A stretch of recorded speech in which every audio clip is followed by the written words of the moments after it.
Good morning students. गृह विज्ञान विषय के इस यूट्यूब चैनल पर सभी का स्वागत है। और आज का ये जो वीडियो है इसमें हम अध्ययन करने जा रहे हैं वृद्धावस्था में पौष्टिक तत्वों की जो आवश्यकताएं हैं वे क्या होती हैं, या nutritional requirement for the old age people. और यह जो चैप्टर आज हम पढ़ रहे हैं यह बीए थर्ड ईयर में चलने वाला जो होम साइंस का विषय है उसके अंतर्गत आहार एवं पोषण एक विषय है, उसके अंतर्गत हम पढ़ रहे हैं न्यूट्रिशन फॉर ओल्ड एज। और उसी के साथ BSc home science third year के अंदर चलने वाला पेपर है nutritional management for health and disease. उसके अंतर्गत हम आज इस चैप्टर को पढ़ रहे हैं। तो यह जो न्यूट्रिशन फॉर ओल्ड एज का चैप्टर है इसके 2 वीडियो हम पहले देख चुके हैं और यह उसी के कंटिन्यूशन में उसका तीसरा पार्ट है। तो पहले हम इसके जो पहले के 2 वीडियो में जो हम पढ़ चुके हैं उसे एक बार हम रिकॉल कर लें ताकि हम उस वीडियो को इस वीडियो के साथ कोरिलेट कर सकें। तो बच्चों, इससे पहले के वीडियो में हमने ये देखा था कि ओल्ड एज क्या होती है, उसकी डेफिनेशन को हमने डिटेल में पढ़ा था। साथ ही साथ ओल्ड एज की जो विशेषताएं हैं, क्या क्या कैरेक्टरिस्टिक होते हैं इस एज के, उस पे हमने प्रकाश डाला था। और साथ ही साथ हमने यह अध्ययन किया था कि जो ओल्ड एज है इसमें व्यक्ति के शरीर में क्या क्या शारीरिक परिवर्तन दिखाई देते हैं, क्या फिजियोलॉजिकल चेंजेस उसमें होते हैं। जैसे हमने अध्ययन किया था कि ओल्ड एज की अवस्था में व्यक्ति के पाचन तंत्र पर प्रभाव पड़ता है, उत्सर्जन तंत्र पर प्रभाव पड़ता है। इसके अलावा जो उसका सर्कुलेटरी सिस्टम है, ब्लड और सर्कुलेटरी सिस्टम, वो इफ़ेक्ट हो रहा है, किडनी इफ़ेक्ट हो रही है, स्किन इफ़ेक्ट्स हो रही हैं। इसके अलावा ओवरऑल जो बॉडी का कॉम्पोजिशन है उसमें भी चेंजेस आते हैं। इसी के साथ बेसल मेटाबॉलिक रेट जो होती है, जिसे आधारी उपापचय दर कहा जाता है, वह भी कम होने लगती है। तो इस तरह से जो जो फिजियोलॉजिकल चेंजेस बॉडी में होते हैं उसका इफ़ेक्ट ये होता है कि ओवरऑल जो ओल्ड एज व्यक्ति है उसकी एक्टिविटी जो है, उसकी जो लाइफ साइकिल है, लाइफ स्टाइल है, वह प्रभावित हो जाती है। और उसका जो इफ़ेक्ट है उसकी वजह से जो ओल्ड एज है इस टाइम पे जो न्यूट्रिशनल रिक्वायरमेंट है, जो ICMR Indian council of medical research ने जो न्यूट्रिशनल रिक्वायरमेंट बताई हैं और WHO वर्ल्ड हेल्थ ऑर्गेनाइजेशन ने ओल्ड एज के लिए जो न्यूट्रिशनल रिक्वायरमेंट बताई हैं वह व्यक्ति की शारीरिक स्थिति को देखते हुए, व्यक्ति की क्रियाशीलता को देखते हुए पोषक तत्वों की आवश्यकताएं बताई गई हैं। तो यहाँ पर हम ये चर्चा करेंगे आज कि यह जो पोषक तत्व ओल्ड एज में दिए जाते हैं या ओल्ड एज में आते आते पोषक तत्वों की आवश्यकताओं में परिवर्तन हो रहा है, तो उसके क्या कारण हैं और क्या क्या पोषक तत्व ओल्ड एज में दिए जाने चाहिए।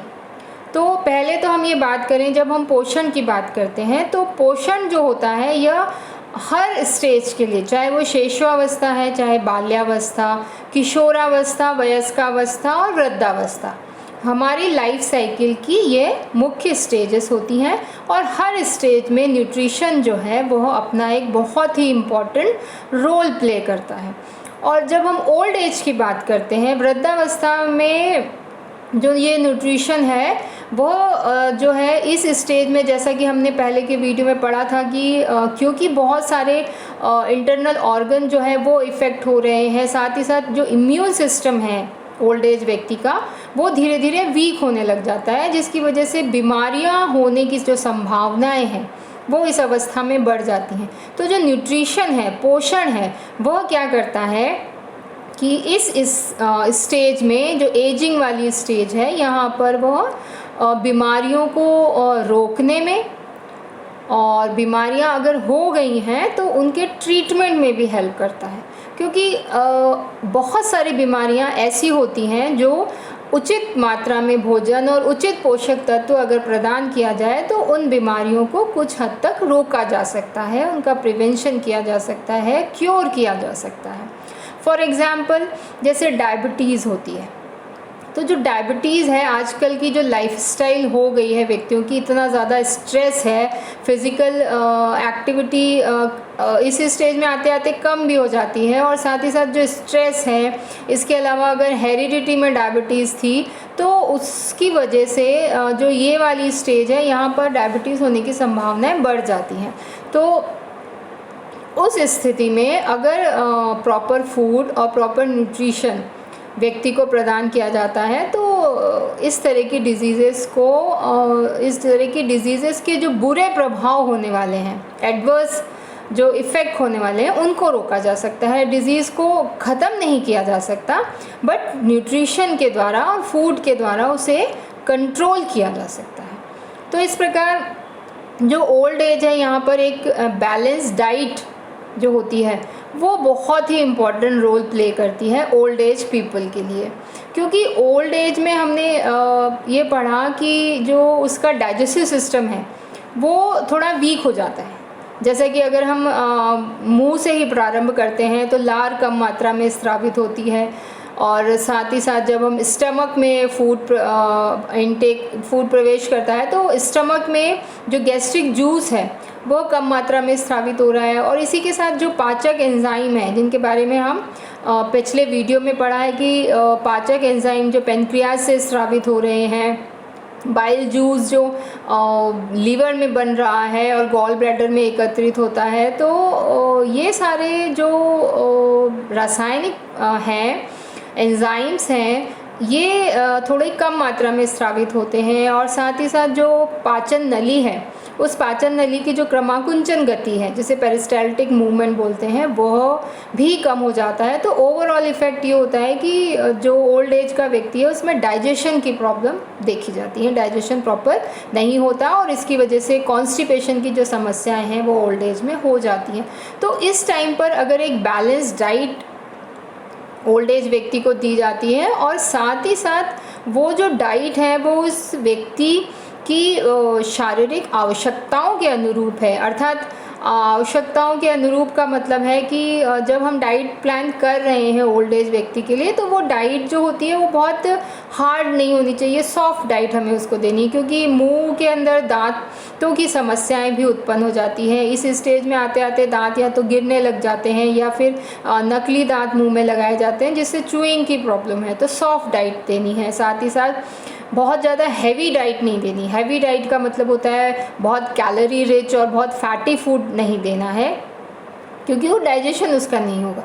तो ब्लेंड डाइट देनी है, लेस स्पाइसेस नहीं देने हैं, क्योंकि स्पाइसेस भी स्टमक में जाके प्रॉब्लम क्रिएट करेंगे। कुछ अल्सर की प्रॉब्लम भी इस अवस्था में देखी जाती है। तो इस तरह से जो फूड है, एक बैलेंस फूड, और अगर वो ब्लेंड डाइट के रूप में दिया जा रहा है तो वो कई डिजीज़ेस को रोकने के लिए जो और इसी के साथ जो समस्याएं एजिंग में फेस की जा रही हैं उनको रोकने में अपना एक इम्पॉर्टेंट रोल प्ले करता है।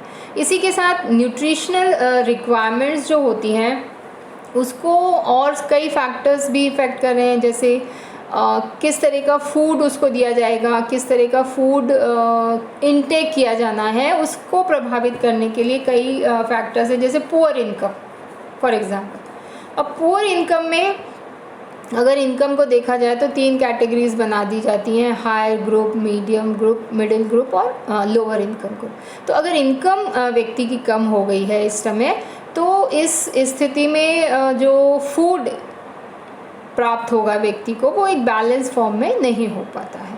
इसी के अलावा अगर देखा जाए कि व्यक्ति की जो एक्टिविटी है वो कम हो गई है, मोबिलिटी कम हो गई है, मूवमेंट कम हो गया है, तो उसकी वजह से न्यूट्रिशनल रिक्वायरमेंट जो है वो इफ़ेक्ट कर जाती है।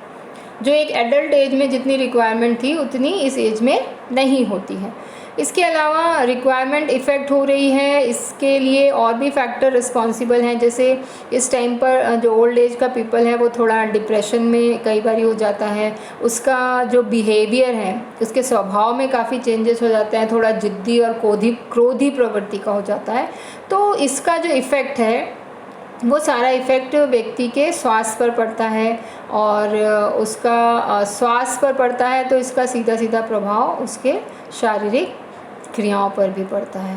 तो इस प्रकार जो न्यूट्रिशनल रिक्वायरमेंट है उसको कई सारे फैक्टर्स हैं जो इफ़ेक्ट कर रहे हैं, और न्यूट्रिशन जो होता है वो एक इम्पॉर्टेंट रोल प्ले करता है ओल्ड एज में।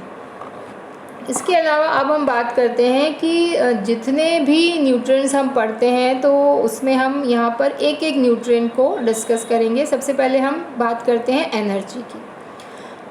अब जब हम फूड इनटेक किया जाता है तो फूड इनटेक का सबसे मेन जो काम है भोजन का वो है ऊर्जा प्रदान करना, क्योंकि इसी ऊर्जा को हम अपनी शारीरिक क्रियाओं को करने के लिए काम में लेते हैं। अब यह जो ऊर्जा होती है वो कोशिकाओं में एकत्रित हो जाती है, और कोशिकाओं के आंतरिक अंग जो स्वतः कार्य करते हैं उसमें काम में ली जाती है, और साथ ही साथ जो हम फिज़िकल एक्टिविटी करते हैं वहाँ इस ऊर्जा की आवश्यकता होती है। तो अब अगर ओल्ड एज की बात की जाती है कि ओल्ड एज में किस तरह से रिक्वायरमेंट्स या आवश्यकताएँ परिवर्तित हो जाती हैं ऊर्जा की और अन्य पोषक तत्वों की, तो ऊर्जा की जो रिक्वायरमेंट है वो रिड्यूस हो जाती है। और अगर कैलकुलेशन की जाती है और जब मील प्लानिंग की जाती है, जो प्रैक्टिकल का एक इम्पॉर्टेंट पार्ट है जिसको हम प्रैक्टिकल के अंदर पढ़ेंगे, तो उस टाइम पर जब एनर्जी कैलकुलेट की जाती है तो यह ओल्ड एज को दी जाने वाली जो एनर्जी है वो एक एडल्ट व्यक्ति को दी जाने वाली एनर्जी का 25% रिड्यूस हो जाता है, अर्थात 25% ऊर्जा उसे कम देनी होती है।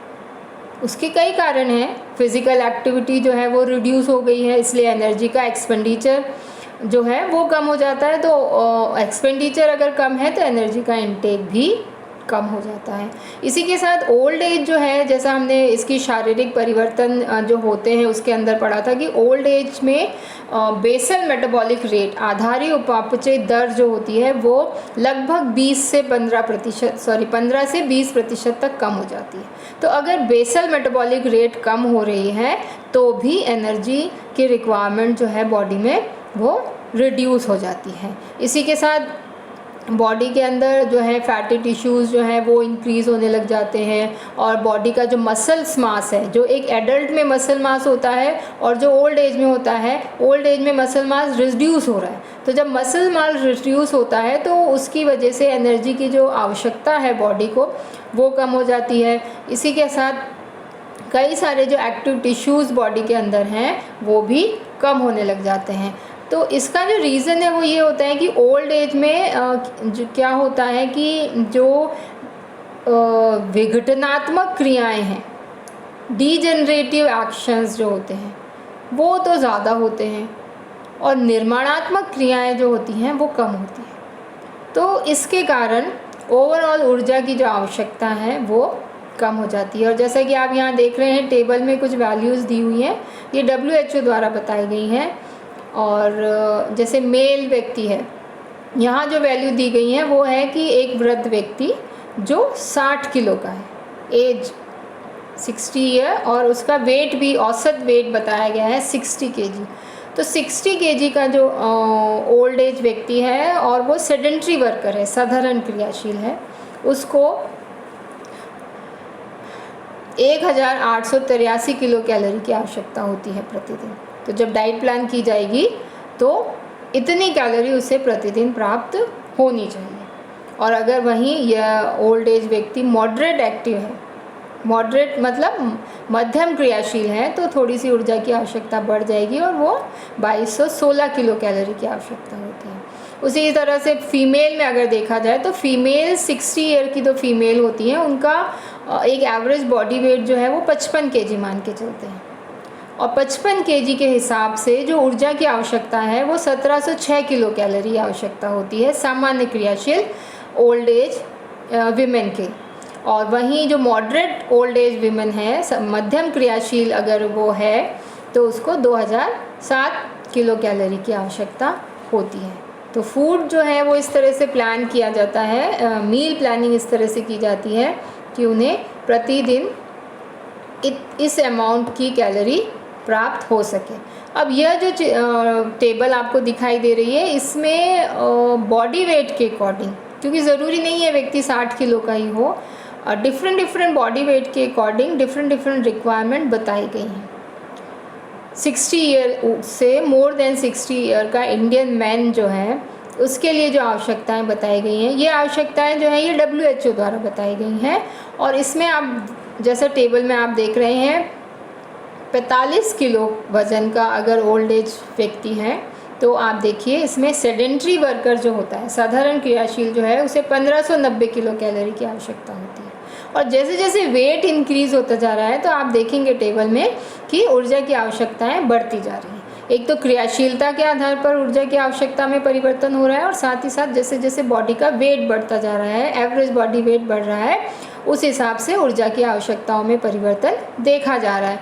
तो यहाँ पर आपको स्पष्ट दिखाई दे रहा है कि 45 किलो वज़न का जो मेल है उसे 1590 साधारण क्रियाशील और 1870 मध्यम क्रियाशील पुरुष के लिए आवश्यकताएं बताई गई हैं किलो कैलोरीज में।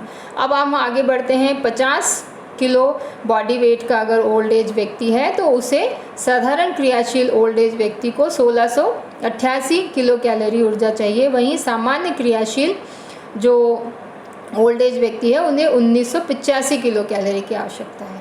वहीं 55 किलो की अगर हम बात करते हैं तो 55 किलो का जो ओल्ड एज व्यक्ति है उसे सेडेंट्री वर्कर जो है उसे 1786 किलो कैलोरी की आवश्यकता है। तो मॉडरेट क्रियाशील व्यक्ति को 2100 लगभग 2101 किलो कैलोरी की आवश्यकता है। अब हम बात करते हैं 60 किलो वज़न के वृद्ध व्यक्ति, जिसका हमने पहले की स्लाइड में हमने देखा था। तो यहाँ 1883 किलो कैलोरी की आवश्यकता है और मॉडरेट जो व्यक्ति है, मॉडरेट क्रियाशील व्यक्ति, उसे 2216 किलो कैलोरी की आवश्यकता है। वहीं 65 किलो बॉडी वेट का जो व्यक्ति है उसे 1981 साधारण क्रियाशील व्यक्ति के लिए 1981 किलो कैलोरी की आवश्यकता है और मध्यम क्रियाशील व्यक्ति के लिए 2331 किलो कैलोरी की आवश्यकता होती है। तो इस प्रकार हम देख रहे हैं कि जैसे जैसे बॉडी वेट इंक्रीज होता जा रहा है वैसे वैसे ऊर्जा की जो आवश्यकता है वो बढ़ रही है। और दूसरी चीज़, एक्टिविटी लेवल जैसे चेंज हो रहा है, साधारण क्रियाशील से मध्यम क्रियाशील की ओर तब जब जा रहे हैं तो वहाँ पर भी ऊर्जा की आवश्यकताओं में परिवर्तन देखा जा रहा है और मध्यम क्रियाशील व्यक्ति को अधिक ऊर्जा की आवश्यकता होती है। इसके बाद हम चर्चा करते हैं कि फीमेल जो 60 ईयर की जो फीमेल्स हैं उनको किस तरह से ऊर्जा की आवश्यकताएं बताई गई हैं। तो यहाँ पर आप देख रहे हैं कि 60 ईयर एज की, मोर देन 60 ईयर एज की जो फीमेल्स हैं उनमें 40 बॉडी वेट से स्टार्ट किया गया है। 40 kg बॉडी वेट की जो फीमेल है उसे साधारण क्रियाशील वृद्ध महिला को 1477 और मध्यम क्रियाशील महिला वृद्ध महिला को 1737 किलो कैलोरी की आवश्यकता है। उसी प्रकार अगर 45 किलो वज़न है वृद्ध महिला का तो उसे 1553 साधारण क्रियाशील वृद्ध महिला और मध्यम क्रियाशील वृद्ध महिला को 1627 किलो कैलोरी की आवश्यकता होती है। ये सब रिक्वायरमेंट बताई गई हैं WHO द्वारा। आगे बढ़ते हुए 50 किलो बॉडी वेट का अगर वृद्ध महिला है तो उसे 1630 किलो कैलोरी और मध्यम क्रियाशील जो वृद्ध महिला है उसे 1917 किलो कैलोरी की आवश्यकता होती है। उसी प्रकार से 55 किलो बॉडी वेट की वृद्ध महिला जो है उसे 1706, अगर वो साधारण क्रियाशील है तो 1706 किलो कैलोरी की आवश्यकता है। वहीं सामान्य से अधिक मध्यम क्रियाशील महिला को 2007 किलो कैलोरी की आवश्यकता है। तो इस प्रकार यहाँ पर भी हम वही ग्राफ अगर बनाया जाए तो ग्राफ उसी तरह से बढ़ रहा है। जैसे जैसे बॉडी वेट इंक्रीज़ होता जा रहा है ऊर्जा की जो आवश्यकताएं हैं वे बढ़ती जा रही हैं और जैसे जैसे एक्टिविटी का लेवल चेंज हो रहा है, सामान्य क्रियाशील से जब मध्यम क्रियाशील की ओर बढ़ा जाता है तो वहाँ पर ऊर्जा की आवश्यकताएं जो हैं वो बढ़ जाती हैं। तो इस प्रकार आज के वीडियो में हमने एनर्जी की रिक्वायरमेंट पर फोकस किया। एनर्जी की जो आवश्यकताएं हैं वो सामान्य जो एडल्ट व्यक्ति है उसके कंपैरिजन में रिड्यूस हो रही है, ऊर्जा की आवश्यकताएं कम हो रही हैं और लगभग 25% तक कम हो जाती हैं। और ये क्यों कम होती हैं इसके कुछ कारणों को हमने डिस्कस किया और कितनी आवश्यकताएं हैं उसका हमने यहाँ टेबल में अध्ययन किया। इसके अलावा जो अन्य न्यूट्रिएंट हैं, कार्बोहाइड्रेट, प्रोटीन, फैट, वाइटामिन्स और मिनरल्स, इनकी जो आवश्यकताएं हैं वो क्या क्या बताई गई है WHO द्वारा और क्यों उनमें परिवर्तन आ रहा है, इसका विस्तार से अध्ययन हम इसके नेक्स्ट वीडियो में करेंगे। धन्यवाद।